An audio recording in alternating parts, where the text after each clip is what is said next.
Hello students, आज हम यहाँ पर स्टार्ट कर रहे हैं अपना नया टॉपिक फ्रिक्शन। ये हमारा न्यूटन्स लॉ ऑफ मोशन का सेकंड चैप्टर है फ्रिक्शन। तो ये हम यहाँ पर स्टार्ट कर रहे हैं।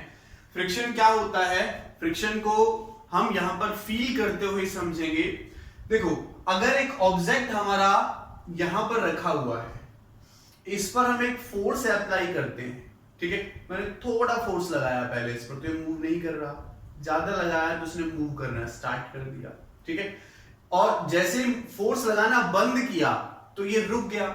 यानी एक ऐसा फोर्स, जब हमने फोर्स अप्लाई किया तो हमने जो फोर्स अप्लाई किया उसके अगेंस्ट वर्क कर रहा है, उसको बोलते हैं हम फ्रिक्शनल फोर्स। और देखो, अब नहीं लग रहा, रुका हुआ, अब नहीं लग रहा।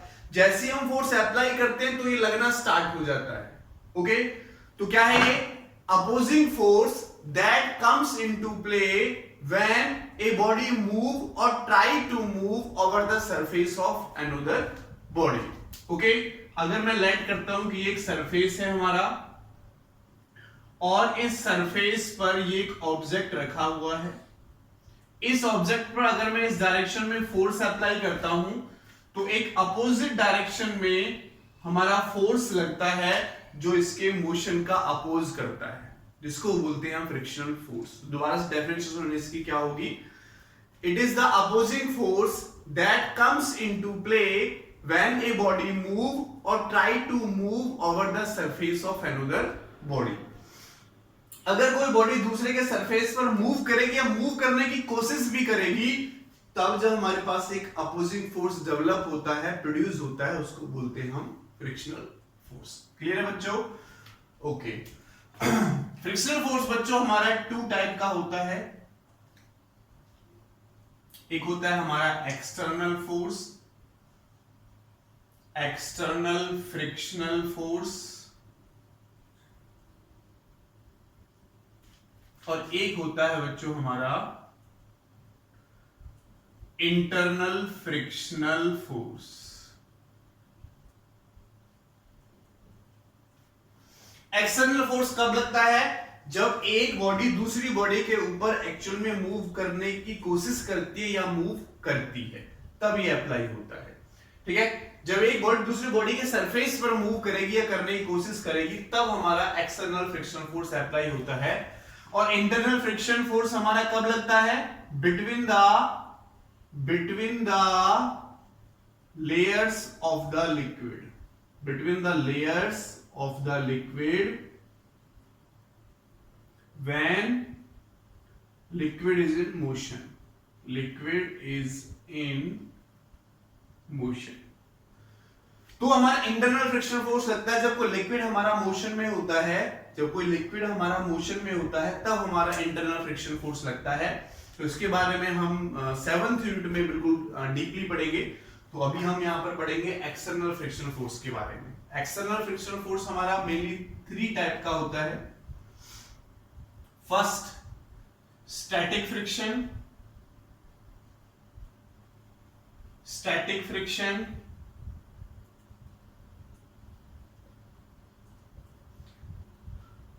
लिमिटिंग फ्रिक्शन, एंड थर्ड हमारा होता है काइनेटिक फ्रिक्शन, काइनेटिक फ्रिक्शन। 2 और होते हैं जिनको हम इन्हीं के अंदर ले लेते हैं। स्लाइडिंग फ्रिक्शन, जो काइनेटिक के अंदर आ जाते हैं, स्लाइडिंग फ्रिक्शन, एंड एक और होता है रोलिंग फ्रिक्शन, रोलिंग फ्रिक्शन। तो फ्रिक्शन जो फोर्स है वो समझ ही गए होंगे। वो अपोजिंग फोर्स जो जब डेवलप होता है, जब एक बॉडी मूव करने की कोशिश करती है या मूव एक्चुअल में करती है।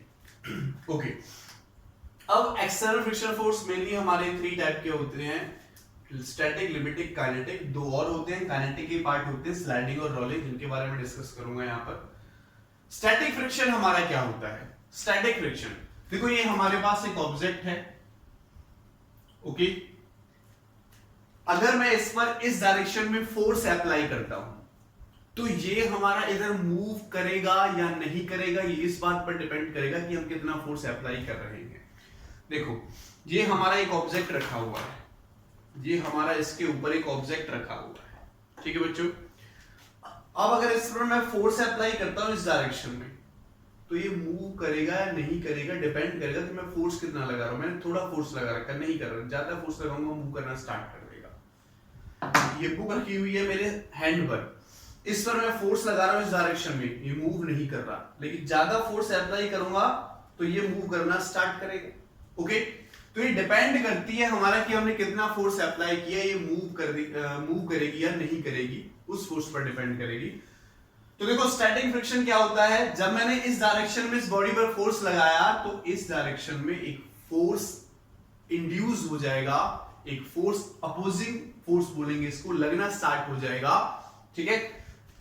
उसे बोलेंगे स्टैटिक फ्रिक्शन, जब तक ये बॉडी मूव नहीं करेगी। तो हम बोलेंगे it is the opposing force, it is the opposing force, ठीक है। क्या होगा हमारे पास, अपोजिंग फोर्स होगा, अराइजेस, कब अराइज होगा, when a body does not actually move, या motion of the body actually not start, body का जो मोशन है वो एक्चुअल में स्टार्ट नहीं हुआ है, तब हमारा होता है static friction. It is the opposing force comes into play when a body yet not to be started, अभी बॉडी स्टार्ट नहीं हुई है।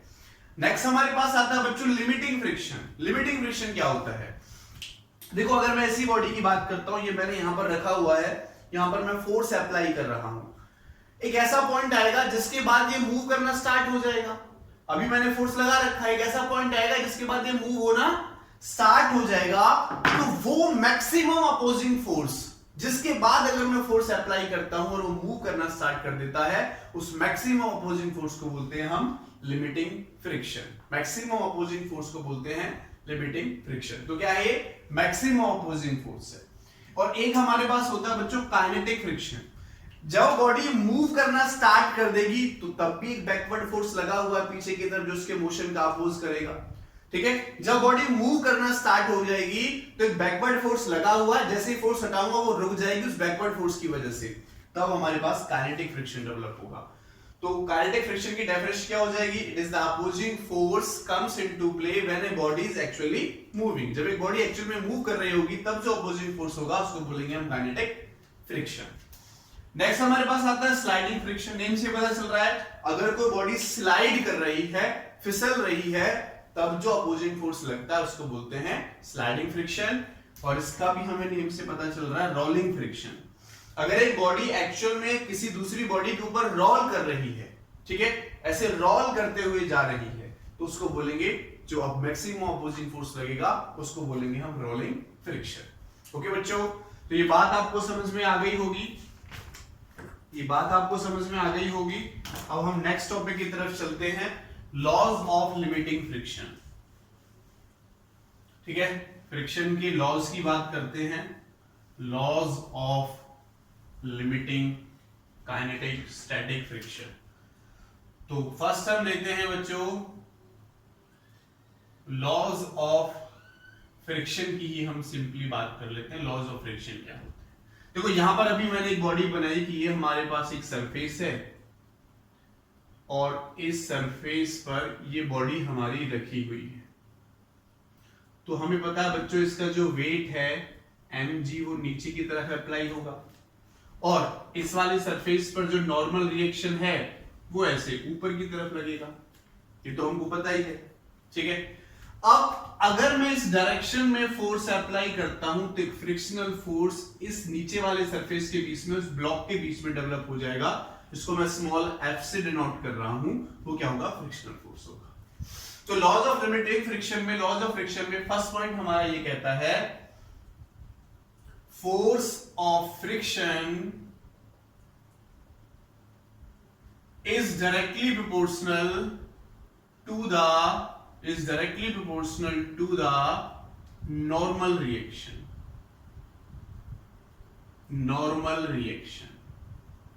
ये कहता है कि फोर्स ऑफ फ्रिक्शन है वो डायरेक्टली डिपेंड करेगा कि इस वाले, इन दोनों के बीच में जो नॉर्मल रिएक्शन है वो कितनी अप्लाई हो रही है।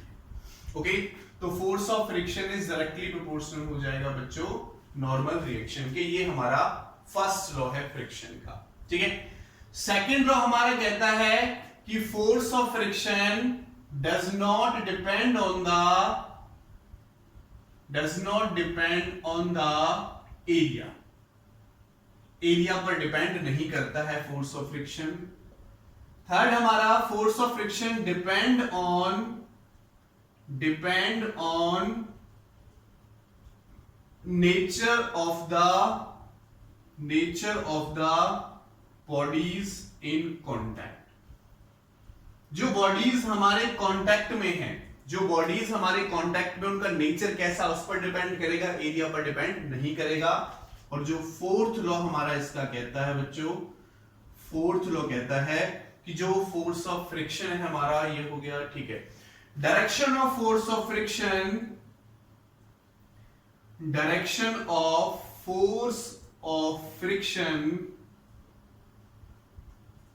is opposite to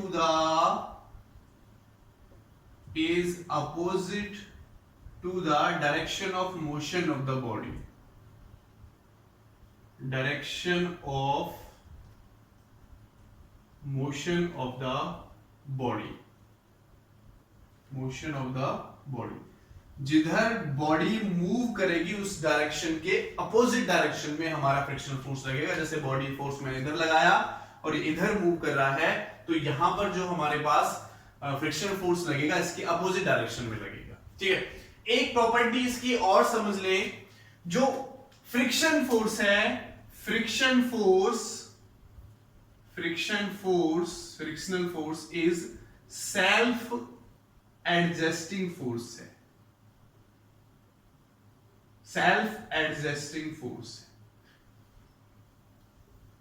ठीक है। Frictional force is self adjusting force है। सेल्फ एडजस्टिंग फोर्स का मतलब क्या है, इस बात को भी समझेंगे कि सेल्फ एडजस्टिंग फोर्स का मतलब क्या है बच्चों। ये देखो यहां पर अगर मैं सेल्फ एडजस्टिंग फोर्स की बात करता हूं तो सेल्फ एडजस्टिंग फोर्स हमारा क्या होगा। देखो बच्चों, जैसे जैसे मैं इस फोर्स को बढ़ाता हूं ऐसे ऐसे मेरा फ्रिक्शनल फोर्स बढ़ता जाता है, लेकिन एक लिमिट तक बढ़ेगा। ये भी ध्यान रखना आपको, लिमिट तक ही बढ़ेगा। अगर एक बार इस बॉडी ने मूव करना स्टार्ट कर दिया, उसके बाद कांस्टेंट हो जाता है। अभी देखो मैंने कोई फोर्स नहीं लगाया इस पे, इस डायरेक्शन में, तो जीरो होगा। अगर मैंने इस डायरेक्शन में कोई भी फोर्स अप्लाई नहीं किया तो इसका जो इस डायरेक्शन वाला फोर्स होगा, ठीक है, वो जीरो होगा।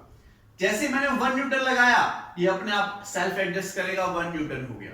2 न्यूटन लगाया, ये आपको सेल्फ एडजस्ट करेगा, 2 न्यूटन हो गया।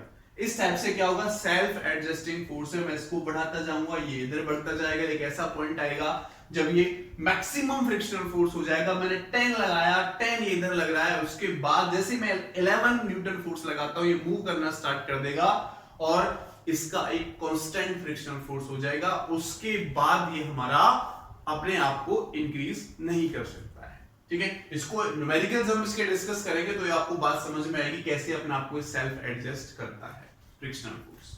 ओके बच्चों, चलो बच्चों, ठीक है, तो ये हमारे पास बात समझ में आ गई यहां से। ओके, चलो अब नेक्स्ट चलते हैं आगे। ये हमने यहां पर देखा कि जो फोर्स ऑफ फ्रिक्शन है वो डायरेक्टली प्रोपोर्शनल होता है बच्चों नॉर्मल रिएक्शन के, ठीक है। इस प्रोपोर्शन को हटाने के लिए कांस्टेंट लगाते हैं म्यू आर, ठीक है, वेयर म्यू हमारे पास प्रोपोर्शनलिटी कांस्टेंट है और इसको हम कहते हैं कोफिशिएंट ऑफ फ्रिक्शन हम इसको कहते हैं। अगर स्टैटिक फ्रिक्शन होगा तो coefficient of static friction, kinetic होगा तो काइनेटिक, लिमिटिंग होगा तो लिमिटिंग हो जाएगा। तो यहां से अगर मैं म्यू निकालता हूं तो म्यू मेरे पास हो जाएगा F/R, ठीक है। It is the ratio of, definition इसकी आप दे सकते हो, it is the ratio of force of limiting friction to the normal reaction, ठीक है। Force of limiting friction to the normal reaction, तो नॉर्मल रिएक्शन को आप N भी मान सकते हो, R भी मान सकते हो, तो जो आपको ठीक लगे वो मान लो। मैंने R मानकर चल रहा हूं अभी यहां पर, तो हम R के इक्वल ले लेंगे इसको, ठीक है। तो ये हमारे पास कोफिशिएंट ऑफ फ्रिक्शन निकल के आ गया, mu is equal to F/R, mu is equal to F/R। अब हम बात कर लेते हैं कि कोफिशिएंट ऑफ ये जो है कोफिशिएंट ऑफ फ्रिक्शन किस किस फैक्टर पर डिपेंड करता है, तो मैं साथ साथ डिस्कस कर लेता हूं। फैक्टर्स on which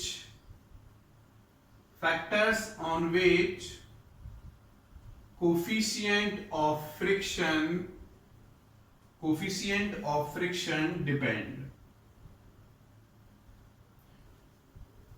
ठीक है, किन किन फैक्टर्स पर ये कोफिशिएंट ऑफ फ्रिक्शन हमारा डिपेंड करता है? तो जो सबसे पहला फैक्टर इस पे डिपेंड करता है nature of surfaces in contact. Nature of surfaces in contact. ठीक है, जो हमारे पास सरफेसेस कॉन्टैक्ट में उनका नेचर कैसा है, जैसे कि वो ड्राई है, ठीक है, या वेट है, रफ है या स्मूथ है, तो उनका नेचर कैसा है उन पर डिपेंड करेगा। सेकंड फैक्टर हमारा है जिस पर ये डिपेंड करता है बच्चों, material of the surface in contact. Material of the surfaces in contact, कि ये मटेरियल कैसा है, ठीक है, मटेरियल कैसा है उस पर डिपेंड करेगा। और थर्ड डिपेंड करेगा बच्चों ये temperature of surfaces in contact. Temperature of surfaces in contact, तो टेम्परेचर पर डिपेंड करता है। अगर हम टेम्परेचर बढ़ाते हैं तो फ्रिक्शन हमारा कम होता चला जाता है, तो फ्रिक्शन हमारा कम होता चला जाता है। तो तीन फैक्टर्स मैंने आपको समझाए जिन पर हमारा ये डिपेंड करता है। ये तीन चीजें मैंने आपको यहां पर समझाई जिन पर हमारा ये डिपेंड करता है। चलो अब एक ग्राफ और ड्रॉ करते हैं। तीन चीजें मैंने आपको पढ़ाई यहां पर, static friction, limiting friction and kinetic friction. ठीक है, अगर ये एक बॉडी है और ये किसी सरफेस के ऊपर रखी हुई है, ब्लॉक मान लेते हैं सरफेस के ऊपर ये रखा हुआ है, तो मैं यहां पर एक ग्राफ देखूंगा स्टैटिक फ्रिक्शन, लिमिटिंग फ्रिक्शन और काइनेटिक फ्रिक्शन के बाद ऊपर डिपेंड जो करेगा। देखो अगर मैं इनके बीच एक ग्राफ ड्रॉ करता हूं, इधर हमारे पास अप्लाइड फोर्स, इधर हमारे पास अप्लाइड फोर्स और इधर हमारे पास फ्रिक्शनल फोर्स। फ्रिक्शनल फोर्स, ठीक है, इसको मैं स्मॉल एफ से, इसको मैं कैपिटल एफ से नोट कर रहा हूं। अब देखो इनिशियली इस बॉडी पर मैंने कोई फोर्स अप्लाई नहीं किया, इस बॉडी का मास मान लेते हैं। इनिशियली मैंने इस बॉडी पर कोई फोर्स अप्लाई नहीं किया है, तो अप्लाइड फोर्स भी जीरो है और फ्रिक्शनल फोर्स भी जीरो है। जैसे ही मैंने इस बॉडी पर फोर्स लगाया 1 न्यूटन का, फ्रिक्शनल फोर्स मेरे पास यहां पर बढ़कर आ जाएगा 1 न्यूटन। ठीक है, फ्रिक्शनल फोर्स मेरा अप्लाइड फोर्स के बराबर हो जाएगा और धीरे धीरे धीरे धीरे ये बढ़ता रहेगा। एक ऐसा पॉइंट आएगा जब स्टैटिक फ्रिक्शन मेरे पास मैक्सिमम हो जाएगा, कि उसके बाद जैसे ही मैं फोर्स अप्लाई करूंगा तो ये बॉडी मूव करना स्टार्ट कर देगी। 1 न्यूटन लगाया, मूव नहीं कर रहा, अपोजिट डायरेक्शन में 1 न्यूटन डेवलप हो गया। 2 न्यूटन लगाया इधर की तरफ, अपोजिट डायरेक्शन में 2 न्यूटन आ गया। एक ऐसा पॉइंट आएगा जिसके बाद जैसे ही मैं फोर्स अप्लाई करता हूं तो ये मेरा मूव करना स्टार्ट हो जाएगा। ठीक है, तो ग्राफ हमारा जो इसका आता है वो इस टाइप से ग्राफ आता है। थोड़ा सा दिखा दो, ये टाइप ग्राफ हमारे पास आता है। तो ये स्टैटिक फ्रिक्शन है, यहां से यहां तक जो मैं पॉइंट ये शो कर रहा हूं ये लिमिटिंग फ्रिक्शन है, और ये हमारे पास बच्चों काइनेटिक फ्रिक्शन है। तो ये हमारे पास एक ग्राफ निकल के आता है लिमिटिंग फ्रिक्शन। देखो limiting force of limiting friction is greater than आ रहा है फोर्स ऑफ काइनेटिक फ्रिक्शन से। आपने फील किया होगा जब आप किसी गाड़ी को धक्का लगाते हो, किसी ऑब्जेक्ट को धक्का लगाते हो, अगर वो एक बार चलना स्टार्ट हो जाए, एक बार चलना स्टार्ट हो जाए तो फिर मैक्सिमम फोर्स से थोड़ा सा कम फोर्स पे भी वो मूव करता रहता है। तो काइनेटिक फ्रिक्शन में काइनेटिक फ्रिक्शन जो होता है, फोर्स ऑफ काइनेटिक फ्रिक्शन, वो हमारे पास फोर्स ऑफ लिमिटिंग फ्रिक्शन से स्मॉल होता है। ठीक है, वो मैक्सिमम फोर्स जिसके बाद मूव करना स्टार्ट करते हैं उसको हम क्या कहते हैं, लिमिटिंग फ्रिक्शन कहते हैं। और एक बार मूव करेगा तो थोड़ा सा कम फोर्स अप्लाई करना पड़ता है, उसको बोलते हैं हम काइनेटिक फ्रिक्शन। ठीक है, तो मैं ये कह सकता हूं कि जो हमारे पास फोर्स ऑफ फ्रिक्शन है वो हमारा 0 से और लिमिटिंग फ्रिक्शन के बीच में होता है, या मैं इसको काइनेटिक फ्रिक्शन भी नेम दे सकता हूं कि हमारे पास जो काइनेटिक फ्रिक्शन होता है, या स्टैटिक फ्रिक्शन भी आप इसको कह सकते हो, कि जो स्टैटिक फ्रिक्शन होता है, ठीक है, static force of static friction होता है वो मेरा लिमिटिंग फ्रिक्शन और जीरो के बीच में सेल्फ एडजस्ट करता है अपने आप को, ठीक है। क्या करता है? सेल्फ एडजस्ट करता है। 1 न्यूटन लगाया 1 न्यूटन हो गया, 2 न्यूटन लगाया 2 हो गया, एक मैक्सिमम आएगा, उसके बाद ये फिर थोड़ा सा कम हो जाता है, उनके बीच में हमारा ये लाई करता है। इसके बारे में न्यूमेरिकल आएंगे, हम डिस्कस करेंगे। तो ये हमारे पास ग्राफ बना स्टैटिक फ्रिक्शन, लिमिटिंग फ्रिक्शन और काइनेटिक फ्रिक्शन का, applied force versus frictional force, applied force versus frictional force, हमारे पास एक ग्राफ बना, ठीक है। अब कुछ न्यूमेरिकल्स देखते हैं। अब यहां पर कुछ न्यूमेरिकल्स देखते हैं फ्रिक्शनल फोर्स को अंडरस्टैंड करने के लिए, फ्रिक्शनल फोर्स को अंडरस्टैंड करने के लिए कुछ न्यूमेरिकल्स देखते हैं। तो फर्स्ट न्यूमेरिकल हम ले रहे हैं बच्चों, यहां से आप इस बात को और अच्छे से समझ जाओगे। ये फर्स्ट क्वेश्चन हम ले रहे हैं, मैंने लेट किया कि ये हमारे पास 5 किलोग्राम का ब्लॉक है और एक सरफेस के ऊपर रखा हुआ है, ठीक है। फ्रिक्शनलेस सरफेस नहीं है, इसका अपना फ्रिक्शन होगा, उसके ऊपर हमने इस ब्लॉक को रखा हुआ है, 5 किलोग्राम का ब्लॉक है और इस पर मैंने इस डायरेक्शन में 10 न्यूटन फोर्स अप्लाई किया। हमसे जो क्वेश्चन पूछा जाता है वो क्वेश्चन पूछा जाता है find the maximum frictional force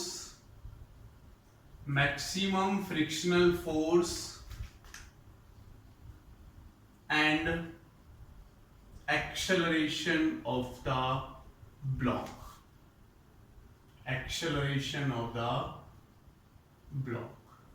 Find the maximum frictional force between block and surface, ठीक है। ब्लॉक और सरफेस के बीच में फ्रिक्शनल फोर्स लग रहा है यहाँ पर, तो फ्रिक्शनल फोर्स ब्लॉक और सरफेस के बीच की बात हो रही है। And acceleration of the block, block का हमें एक्सेलरेशन निकालना है और हमें यहाँ पर एक क्वांटिटी दे रखी है बच्चों, जो कोफिशिएंट ऑफ फ्रिक्शन है वो 0.2 हमें दे रखा है। कोफिशिएंट ऑफ स्टैटिक फ्रिक्शन बोल सकते हो आप, वो हमें 0.2 दे रखा है बच्चों यहाँ पर, ठीक है। ओके, देखो इस बॉडी का जो वेट है वो नीचे की तरफ लगेगा 5 into g, इसको हम सिंपल mg बोल सकते हैं अभी के लिए mg, और नॉर्मल रिएक्शन जो n होगी या r होगी वो ऊपर की तरफ लगेगी। ओके, तो इस केस में बच्चों अगर मैं r निकालता हूं तो देखो r किसके इक्वल आ रहा है? mg के equal. Okay, r is equal to mg हो गया, ठीक है। अगर मैं फ्रिक्शनल फोर्स निकालूं तो फ्रिक्शनल फोर्स का अभी हमने फॉर्मूला देखा क्या होता है बच्चों, म्यू आर होता है। स्टैटिक फ्रिक्शन की बात करें तो स्टैटिक फ्रिक्शन लगा दो, तो फोर्स ऑफ स्टैटिक फ्रिक्शन क्या हो जाएगा? म्यू एस देखो कितना है 0.2 और r कितना है? r हमारा mg के इक्वल है। ये हमेशा नहीं होगा कि r मेरा हमेशा से mg के इक्वल हो, ये चेंजिंग आएगी, हम नेक्स्ट क्वेश्चंस में देखेंगे, इसमें चेंजिंग भी आएगा। तो क्या होगा 0.2 into mg, तो देखो क्या होगा 0.2 into मास कितना है 5 into g, तो फोर्स ऑफ स्टैटिक फ्रिक्शन आ गया 10 Newton. Maximum force of static friction कितना लग रहा है बच्चों? हमारे पास 10 न्यूटन लग रहा है। हम अप्लाई कितना कर रहे हैं? 10 न्यूटन अप्लाई कर रहे हैं। इसका मतलब बॉडी मूव करेगी या नहीं करेगी? 10 न्यूटन मैंने इधर लगाया, 10 न्यूटन मैंने इधर लगाया, क्या बॉडी मूव करेगी? नहीं मूव करेगी, ठीक है। जितना इधर फोर्स अप्लाई किया उतना इधर फोर्स अप्लाई करें तो बॉडी मूव नहीं करेगी, फोर्स इक्वल एंड अपोजिट होके कैंसिल आउट हो जाएंगे, ठीक है। तो एक्सेलरेशन क्या हो जाएगा इस केस में? एक्सेलरेशन क्या हो जाएगा बच्चों? 0 हो जाएगा। बॉडी मूव ही नहीं करेगी तो एक्सेलरेशन क्या हो जाएगा? 0 हो जाएगा। अब मुझे एक बात बताओ कि अगर मैं इसको 9 न्यूटन लेता हूं तो क्या बॉडी मूव करेगी? अगर मैं इसको 9 न्यूटन अप्लाई करता हूं तो क्या बॉडी मूव करेगी? नहीं करेगी, क्योंकि मैक्सिमम फोर्स 10 न्यूटन इधर लग रहा है। अच्छा एक बात बताओ मुझे कि अगर मैंने इस बॉडी पर 9 न्यूटन फोर्स अप्लाई किया तो फ्रिक्शनल फोर्स कितना होगा? फ्रिक्शनल फोर्स कितना होगा? ये हमने निकाला बच्चों, ध्यान रखना, ये हमने निकाला मैक्सिमम फ्रिक्शनल फोर्स है। क्या है? ये जो फॉर्मूला हमें दे रखा है ये मैक्सिमम फ्रिक्शनल फोर्स का फॉर्मूला होता है। मैक्सिमम फ्रिक्शनल फोर्स हमारा कितना है? 10 न्यूटन। हम लगा कितना है? 9 न्यूटन। तो मैक्सिमम फ्रिक्शनल फोर्स अगर आपसे पूछता तो 10 न्यूटन ही है, लेकिन सिंपल पूछे कि अब 9 न्यूटन मैंने इधर लगाया तो फ्रिक्शनल फोर्स कितना लगेगा? इधर भी 9 लगेगा, क्योंकि अगर 9 से कम हुआ तो बॉडी इधर मूव कर जाएगी। 10 इधर लग रहा है, 9 इधर लग रहा है, तो बॉडी तो इधर मूव कर जानी चाहिए, लेकिन ऐसा नहीं हो रहा, बॉडी क्या रहेगी हमारी यहीं पर रहेगी, क्योंकि 9 न्यूटन इधर लगा तो 9 इधर लगा, 8 इधर लगाया तो 8 इधर लग रहा है, 7, क्योंकि ये स्टैटिक फ्रिक्शन फोर्स अपने आप को क्या करता है, सेल्फ एडजस्ट करता है। ठीक है बच्चों, क्या करता है, सेल्फ एडजस्ट करता है। तो मैंने यहां पर लगाया कितना बच्चों, 10 न्यूटन, 10 न्यूटन फोर्स मैंने इधर लगाया, 10 Newton automatic maximum friction force के बराबर आ गया, 10 इधर बॉडी मूव नहीं करेगी तो एक्सेलरेशन क्या आ जाएगा, 0 आ जाएगा। लेकिन अब मैं क्वेश्चन को चेंज कर देता हूं, मैं आपसे कहता हूं कि मैंने 10 नहीं 12 न्यूटन फोर्स लगाया।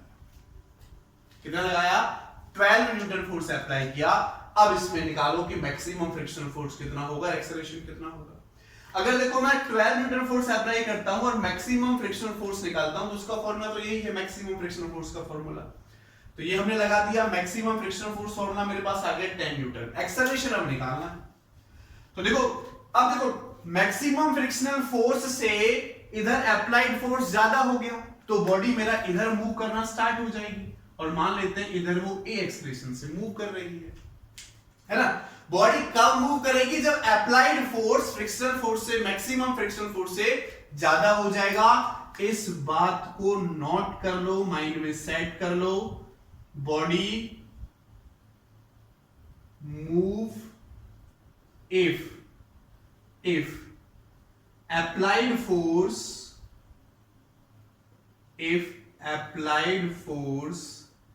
is greater than यहीं पर लिख लेता हूं मैं, मैक्सिमम फ्रिक्शनल फोर्स।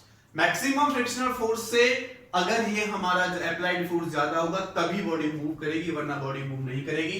तो अब देखो मैक्सिमम फ्रिक्शनल फोर्स कितना आ रहा है, 10 न्यूटन, अप्लाई कितना किया हमने, 12 न्यूटन, इसका मतलब बॉडी मूव करेगी। कितना एक्सेलरेशन होगा वो हम निकाल सकते हैं। तो फ्री बॉडी डायग्राम बना लो, देखो फ्री बॉडी डायग्राम बनाओ। ये हमारे पास 5 किलोग्राम की बॉडी है, इस तरफ हमने फोर्स लगा रखा है इस पर बच्चों 12 न्यूटन, और इस तरफ हमारा फ्रिक्शनल फोर्स इस पे लग रहा है 10 न्यूटन। तो कितने एक्सेलरेशन से इधर जाएगा, तो कैसे निकालते हैं, सिंपल, रिजल्टेंट फोर्स निकालना तो मास इनटू एक्सेलरेशन। क्या निकालना है, mass into acceleration is equal to, इधर बॉडी मूव करे तो इधर वाला फोर्स ज्यादा है, इधर वाला फोर्स कम, इधर वाले फोर्स में से इधर वाला फोर्स माइनस कर देंगे। तो capital F minus small f, तो कैपिटल F 12 माइनस 10 तो 5a हो जाएगा। तो 5a इज इक्वल टू 2, और यहां से एक्सेलरेशन निकालें तो 2/5 यानी 0.4 मीटर पर सेकेंड स्क्वायर हमारा एक्सेलरेशन निकलकर आ जाएगा बच्चों। क्लियर है, ये बात समझ में आ गई आपको। यही हमारा मेन कॉन्सेप्ट है जो आपको समझना था कि बॉडी कब मूव करेगी, जब अप्लाइड फोर्स हमारा फ्रिक्शनल फोर्स से क्या हो जाएगा, ज्यादा हो जाएगा, और जो स्टैटिक फ्रिक्शनल फोर्स है वो हमारा सेल्फ एडजस्टिंग फोर्स है, और लिमिटिंग फ्रिक्शनल फोर्स किसके इक्वल होगा, मैक्सिमम स्टैटिक फ्रिक्शनल फोर्स के बराबर होगा लिमिटिंग फ्रिक्शन। तो जो हम निकालते हैं वो मैक्सिमम स्टैटिक फ्रिक्शन फोर्स से अप्लाई निकालते हैं, सॉरी। ठीक है, चलो नेक्स्ट न्यूमेरिकल की तरफ चलते हैं। नेक्स्ट न्यूमेरिकल की तरफ चलते हैं बच्चों। नेक्स्ट न्यूमेरिकल हमारा क्या कहता है कि ये हमने एक ब्लॉक रखा हुआ है 2 किलोग्राम का, ये हमने एक ब्लॉक रखा हुआ है बच्चों 2 किलोग्राम का, और इधर हमने इस ब्लॉक पर 10√2 न्यूटन फोर्स अप्लाई किया, 45 डिग्री एंगल पर 10√2 न्यूटन फोर्स हमने अप्लाई किया हुआ है। ठीक है,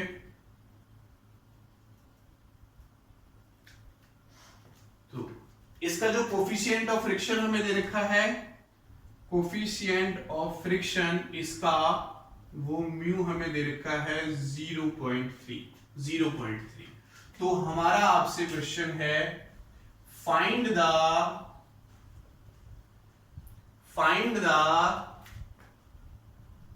frictional force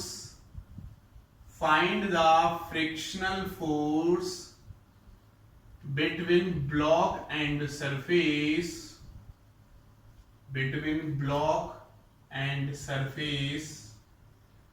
and acceleration of block तो ये चीजें हमें यहां पर निकालनी है, निकाल सकते हैं। ठीक है, तो पहले हम क्या करेंगे, क्या निकालना है, सबसे पहले हमें देखो इसका वेट 2 × g नीचे की तरफ अप्लाई हो रहा है, नॉर्मल रिएक्शन r हमारा ऊपर की तरफ लग रहा है। तो तो अगर नॉर्मल रिएक्शन R में निकालता हूं तो किसके इक्वल हो जाएगा 2G के इक्वल, या सिंपल अभी mg लिख लेते हैं ना, m की वैल्यू भी पुट कर लेंगे।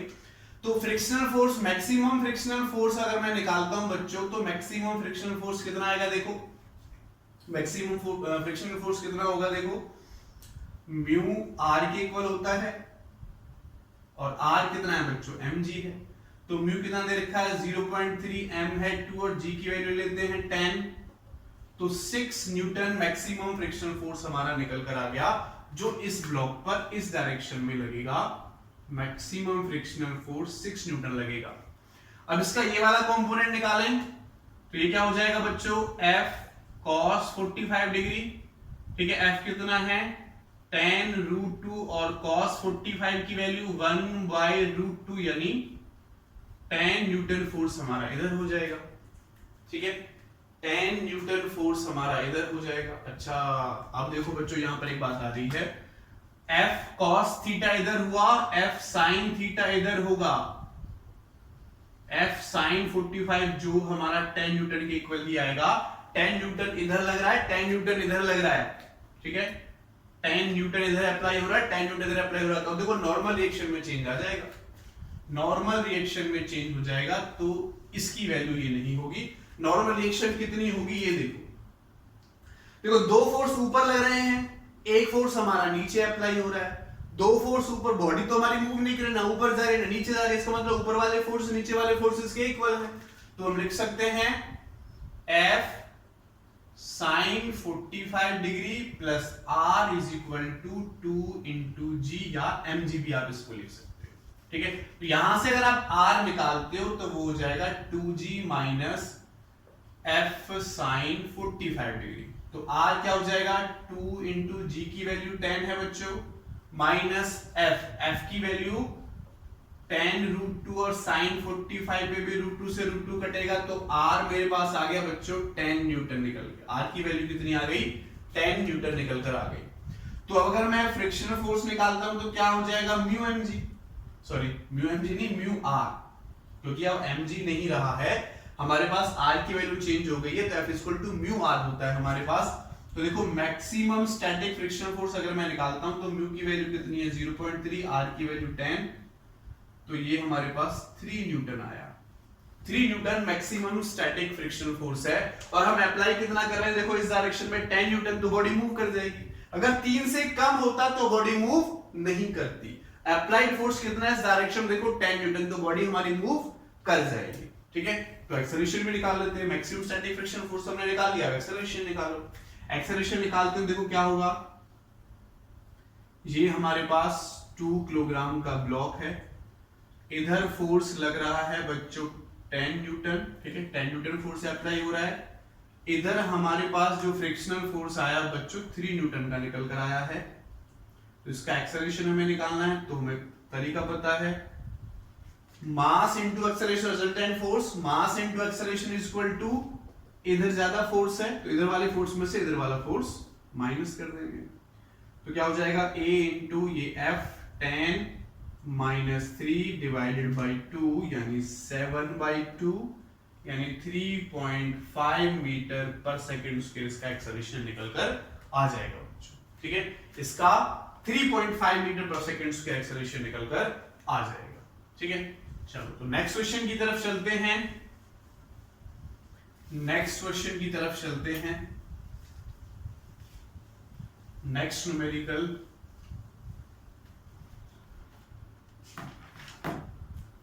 तो नेक्स्ट न्यूमेरिकल है बच्चों हमारा, ये हमें एक वॉल दे रखी है, ये बच्चों हमें एक वॉल दे रखी है और यहां पर एक ब्लॉक है, इस वॉल से टच है ये ब्लॉक, और इस ब्लॉक का मास दे रखा है 1 किलोग्राम का, इस पर हम इस डायरेक्शन में 40 न्यूटन फोर्स अप्लाई कर रहे हैं, 40 न्यूटन फोर्स अप्लाई कर रहे हैं, इस वॉल और इस ब्लॉक के बीच में जो कोफिशिएंट ऑफ फ्रिक्शन हमें दे रखा है वो 0.2 दे रखा है, कोफिशिएंट ऑफ फ्रिक्शन कितना दे रखा है बच्चों, सॉरी 0.3 दे रखा है, 0.3। तो क्वेश्चन में हमसे पूछता है, क्वेश्चन नंबर 4 हम कर रहे हैं, यहां पर 3 क्वेश्चन हम डिस्कस कर चुके हैं इससे पहले, क्वेश्चन नंबर 4 में हमसे पूछता है find force of friction and acceleration. ठीक है, वही question, find the force of friction and acceleration. तो फोर्स ऑफ फ्रिक्शन ब्लॉक और वॉल के बीच में लगेगा, लिखने की जरूरत नहीं, आप चाहो तो लिख लेते हैं। Find force of friction between block and wall and acceleration of block. तो देखो बच्चों, कैसे निकालोगे, कैसे निकाल सकते हो इसको आप, कैसे निकाल सकते हो, कैसे निकाल सकते हो? देखो, तो पहले तो हमें यहां पर मैक्सिमम फ्रिक्शनल फोर्स निकालना होगा, और मैक्सिमम फ्रिक्शनल फोर्स का फॉर्मूला क्या होगा बच्चों? F, मार्कर ही नहीं चल रहा,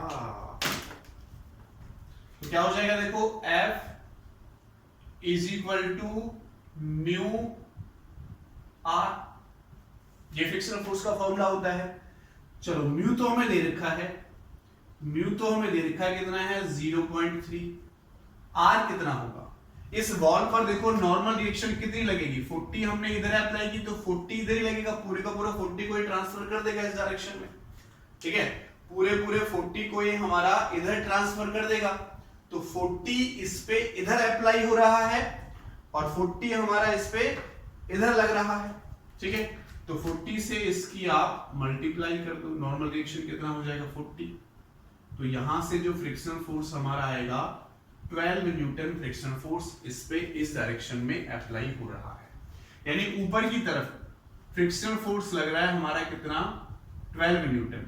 अब नीचे किसकी वजह से मूव करेगा? अपने वेट की वजह से मूव करेगा, और वेट देखें 1 × 10 = 10 न्यूटन। ऊपर कितना लग रहा है? 12 न्यूटन, नीचे कितना लग रहा है? 10 न्यूटन। मैक्सिमम फ्रिक्शनल फोर्स कितना है हमारा? 12 न्यूटन। तो क्या नीचे की तरफ मूव करेगा? नहीं मूव करेगा। ठीक है, तो इसलिए एक्सेलरेशन क्या हो जाएगा बच्चों? 0, क्योंकि नीचे की तरफ किससे मूव करेगा? अपने वेट की वजह से मूव करेगा। उसका वेट कितना? केवल 10 न्यूटन फोर्स अप्लाई कर पा रहा है, और ऊपर की तरफ कितना लग रहा है? 12 न्यूटन फोर्स लग रहा है फ्रिक्शनल फोर्स, तो बॉडी हमारी नीचे की तरफ मूव नहीं कर पाएगी। ठीक है बच्चों, ये हमारा क्वेश्चन नंबर 4 था। Question number 4। अब एक लास्ट क्वेश्चन ऑफ इस टॉपिक का देखते हैं, last question of the day बोल सकते हो। क्वेश्चन नंबर 5, क्वेश्चन नंबर 5, और ये क्वेश्चन हमसे आईआईटी स्क्रीनिंग में क्वेश्चन पूछा गया था। क्या क्वेश्चन है बच्चों, आप कर सकते हो। क्वेश्चन हमारा इस टाइप से है कि ये हम एक सरफेस दे रखा है, इसके ऊपर बच्चों एक ब्लॉक रखा हुआ है, इस ब्लॉक का मास दे रखा है हमें √3, और यहां पर हम एक फोर्स अप्लाई करते हैं, F फोर्स। 60 डिग्री एंगल से हमने एक फोर्स अप्लाई किया, 60 ही है, 60 डिग्री एंगल से फोर्स अप्लाई किया है। ये सरफेस और इस ब्लॉक के बीच का जो कोफिशिएंट ऑफ फ्रिक्शन दे रखा है 1/2 √3 दे रखा। हमें निकालना find maximum force such that block does not move. Find maximum force such that block does not move। वो मैक्सिमम फोर्स निकालना है जिस पर ये ब्लॉक हमारा मूव ना करे, यानी F की वैल्यू हमें वो निकालनी है जिस पर ये बॉडी हमारी मूव ना करे। देखो ये F फोर्स हमारा इस डायरेक्शन में लग रहा है, तो F cos 60 हमारे इस डायरेक्शन में हो जाएगा, और इसका जो वेट लगेगा √3 × g नीचे की तरफ लगेगा, नॉर्मल रिएक्शन R ऊपर की तरफ लगेगा, और इस फोर्स का कंपोनेंट नीचे की तरफ लगेगा F sin 60 डिग्री। ठीक है, F sin 60 डिग्री। तो अगर बच्चों मैं यहां से R निकालता हूं, तो R मेरा हो जाएगा F sin 60 डिग्री और प्लस √3 × g। ठीक है, दोनों फोर्स नीचे की तरफ है, F sin 60 डिग्री भी नीचे की तरफ है, उसका वेट भी नीचे की तरफ है, ऊपर क्या लग रही है? केवल नॉर्मल रिएक्शन लग रही है R। तो ये ब्लॉक ना ऊपर जा रहा है नीचे आ रहा है, इसका मतलब ऊपर वाला फोर्स नीचे वाले फोर्स के इक्वल है, तो R हमने इक्वल कर लिया F sin 60 degree plus √3 × g के इक्वल हमने ये पुट कर लिया है। ठीक है बच्चों, ओके, ये R हमने निकाला। अब ये बॉडी कब मूव नहीं करेगी? जब मैक्सिमम स्टैटिक फोर्स हमारा अप्लाइड फोर्स के बराबर होगा, तभी तो बॉडी मूव नहीं करेगी। ठीक है, body does not move if maximum static frictional force is equal to applied force। तो अप्लाइड फोर्स कौन सा है बच्चों? हमारा F है, और ये किसकी वजह से मूव करेगा? F cos 60 डिग्री की वजह से मूव करेगा। इसका मतलब F cos 60 डिग्री किसके इक्वल हो जाना चाहिए बच्चों? किसके इक्वल हो जाना चाहिए? म्यू इंटू आर के इक्वल हो जाना चाहिए। तो म्यू कितना है हमारे पास बच्चों? 1/2√3, और आर यहां से देखो, आर यहां से कितना है? F, ये F हमें निकालना है। और साइन 60 की वैल्यू कितनी होती है बच्चों? √3/2 और प्लस √3 इंटू जी। ठीक है, तो देखो √3 कॉमन, √3 से √3 हमारा कट जाएगा, और F cos 60 की वैल्यू क्या होती है? 1/2 इज इक्वल टू, ठीक है, √3 कट जाएगा, ये अंदर भी जाएगा, तो यहां से बचेगा हमारे पास F/2 और प्लस ये अंदर जाएगा, ठीक है, ये 2 और है, तो ये F/4 बचेगा ना, ये अंदर जाएगा, तो इससे ये हमारा कैंसल आउट हो जाएगा। ठीक है, 2 4 हो जाएगा, और अंदर बचेगा हमारे पास g की वैल्यू 10 ले लेते हैं, 10/2 यानी 5 हो जाएगा। तो इधर देखो F/2, इसको मैं इधर लेके आऊंगा, तो F/4 इज इक्वल टू, इधर 5 बचेगा, तो हमारे पास F की वैल्यू निकल कर आ गई 20 न्यूटन। तो अगर मैं ये मेरा जो फोर्स है वो 20 न्यूटन होगा, मैक्सिमम फोर्स 20 न्यूटन होगा, तब तक तो ये मूव नहीं करेगी, 20 न्यूटन से ज्यादा होगा तो ये मूव कर जाएगी। ठीक है बच्चों, तो नेक्स्ट पार्ट हम लेके आएंगे 2 ब्लॉक सिस्टम पर। Thank you so much.